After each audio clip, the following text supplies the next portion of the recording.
Well, howdy, folks. Welcome to the Insane Chef Show. Today's episode is absolutely fascinating, where we meet Miss Beulah, the caretaker here at the Lyod Plantation. Join us. You don't want to miss this one. You get a rich history lesson from somebody that's been with this grounds for over 50 years. Shall y'all?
There's a Mardi Gras tree.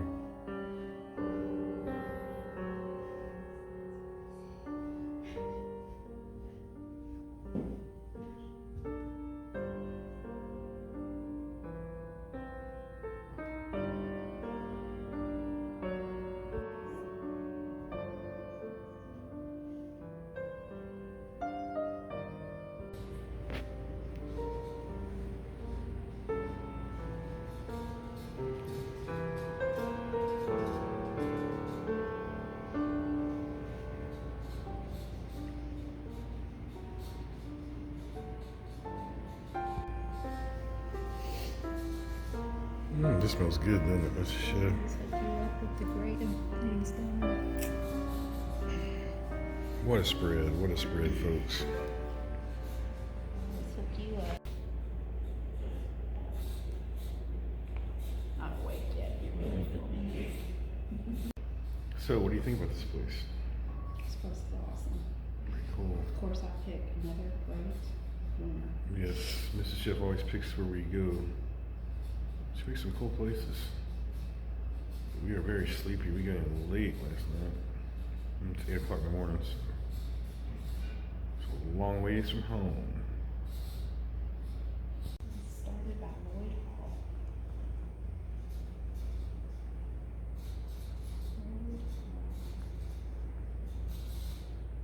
Plantation is located in Sheneyville, Louisiana. Was added to the National Register of Historic Places on April 29, 1977. And then I have to. It says this is a haunted plantation, right? Yes. Supposedly. I didn't feel any ghosts last night, did you? No, I slept good too. I was really sleepy. So we're in between Baton Rouge and Alexandria. The road in between them two places at this old plantation. It was built in 1820 by William Lloyd. 1820, huh?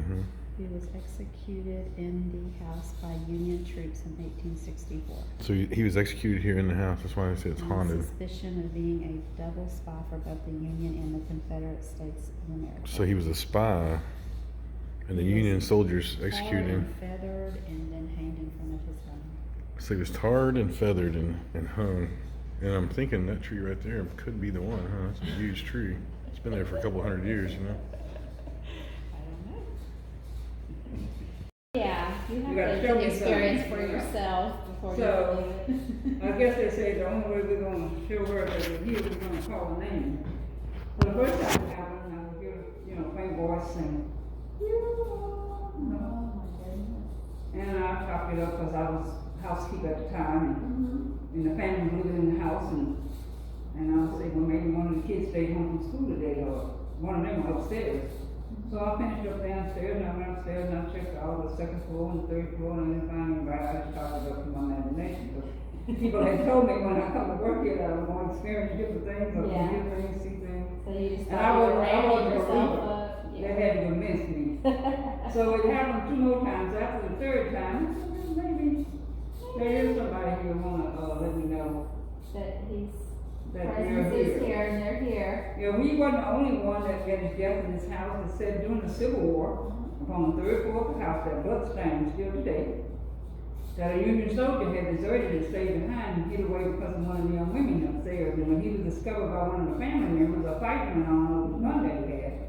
And as they struggled over the gun, the gun went off and he was killed. Really? And to hide his body, There could they be lots of little ghosts running around in this yeah, house. I'm telling you, because it had 20 different owners, and there could be more than those.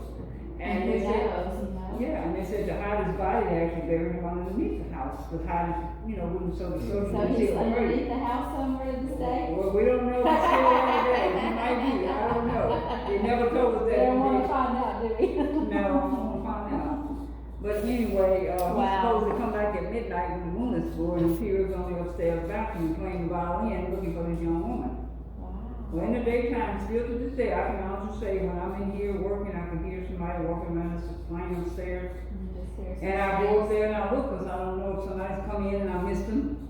And I Yeah. don't wanna be surprised, so I go and look, and if I don't find anything, I just say, oh, well, somebody's business, and I don't know who it is. Now, Mr. Lloyd was talking about a Union soldier. Harry Hinman was a young Union soldier that died on the 3rd floor in the house. It said Sally Boston was a slave man, supposedly poisoned in the house. Wow. And then Mr. Lloyd had a niece by the name of Inez Lloyd. Her fiance deserted her and went off and left her. And she supposedly went up to the 3rd floor, jumped, and committed suicide over him in this house. Wow. That's the Lloyd family. But then this property had 20 other different families. And there's no telling what went on between those 20 families, in this house. Because it's got a lot, this house is 200 years old. It was built 1820. Yeah, it's 200 years old now. That's Yeah, crazy. it's 200 years So old. beautiful. And I think the reason why it lasted all these years is the structure of it. The walls in here are 16 inches thick. They're Wow. solid brick and they go 3 feet in length. Oh my goodness.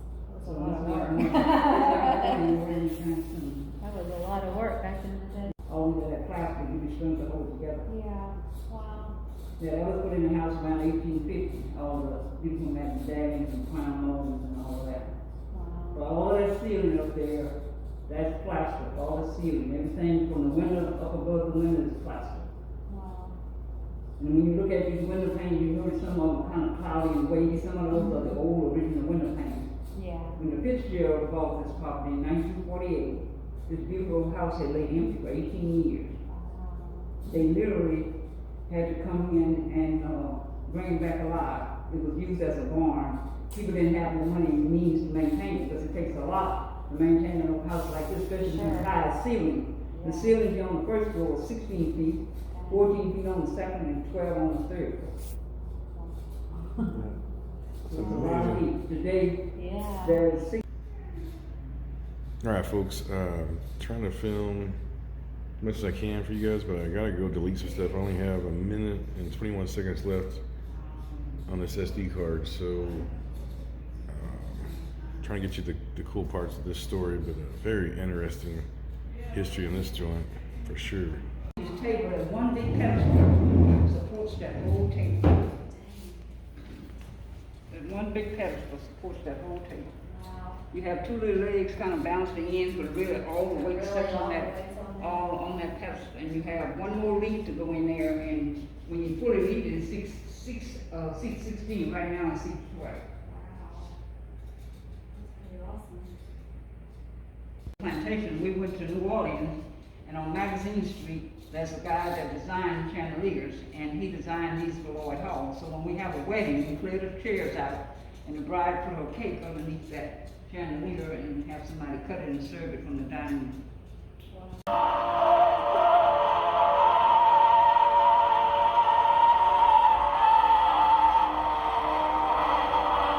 So this old Victrola is made in New Orleans.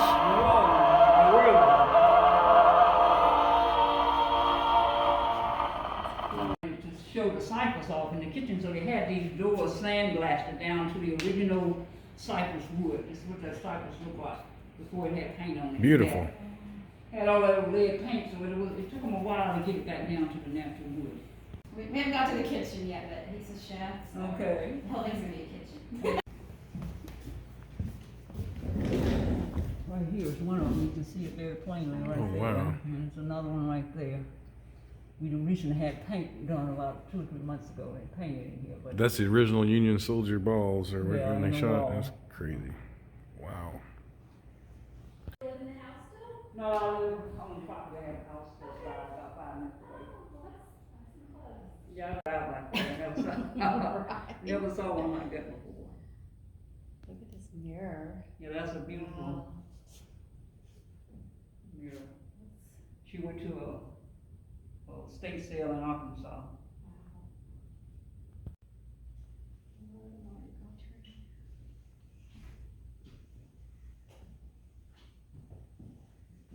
I have an old photograph of this house.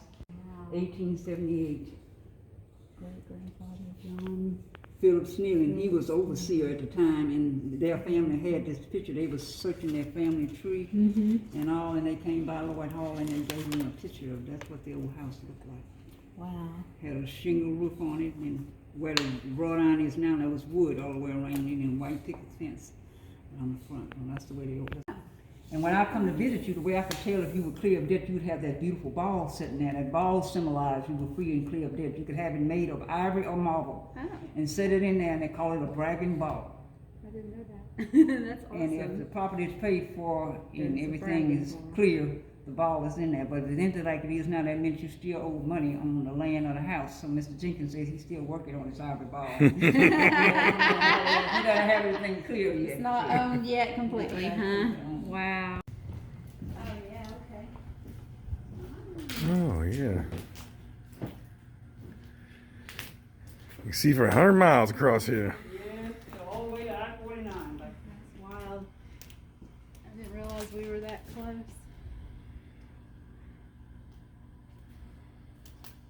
We couldn't see much coming in so late last night. Yeah, like last night we came in, but- So where's the closest store from here?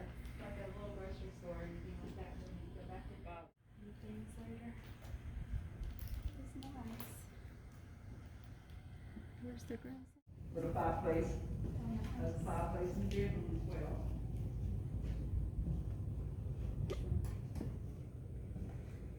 And you have the TV. Wow. Pretty. So it's a reproduction of the clawfoot tub. You notice that little holes in the bottom? The water comes up like a champagne bubble bath on the side. We're doing some painting in here. We had some water damage in that corner though. We're doing some painting. Repairing that.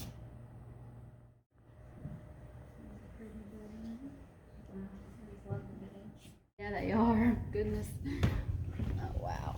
Yeah, that is the Bayou Buck that runs along there. And by that old brick column against the wall, there on the other side, you see a brick wall. Now, that's part of the left part of the old bridge used to be there. That's why this road is called Lloyd Bridge Road, because there was actually a bridge there where people would come in and dock to come to this house back in the day. I'll have to go walk over there later and check out the little bayou. And that old brick thing back there, that was the old brown system well where they had the well water back in the day. Oh, wow, We there's the covered it, we've been closed to somebody wouldn't fall in it, but, that Yeah. was the old water well. And they made a circular driveway when we started to having buses come in, Yeah. because it's so hard for those big buses to turn around Oh yeah. Mm-hmm. and not cut up the yard, so they made that circular drive and they just pull up here and go back out. Oh, okay. Yeah. That sun feels good. It just reminds me of the house on Interview with the Vampire. Oh, yeah. Yeah. Well, it's, again, it's a Civil War. But he rises up there. Good, we'll be nice to come up here with you, huh? Rises. We only use this attic and storage space back in the day, when governors and nannies lived in the house, They stayed up they here? stayed on one side and they had a little private room they used as a schoolroom. Okay. And when the house lay empty back in the late 20s and 30s, they used this whole house as a school. Oh, okay. That's crazy. So this here's the bloodstains from the soldier. Yeah, both of these, they put oil on it so they could take it out, but nothing takes it out. No. Once the blood stains are surface, you can't take it out. You can cover it up, paint over it, but it's still gonna be there. Not gonna go. When it's cold and rainy, too cold and rainy to go outside, this was their playroom. We had it set up like actual schoolroom. We had Well, folks, that was absolutely fascinating. What was her lady's name? Miss Beulah? Yeah. Miss Beulah, yeah, she was awesome. She toured and told us all the history. My SD card filled up while I was trying to film that, so I was trying to delete stuff and still get as much as I could on there. So, a couple things that was very interesting is that the Lloyds, and this is when this SD card filled up. The Lloyds of London is one of the son, the outcast son, is the one that owned this place originally, had it built. And he was hung by the Union soldiers, tarred and feathered and hung from one of the trees in the front there. But before that, he got into it with the Choctaw Indians, which was native to this area, before the Europeans settled. And he was attacked, and then she showed us the front door where you can still see the arrowheads. They've broke off, but they're still in the door from where they attacked the house before the Civil War. So absolutely fascinating history on this place.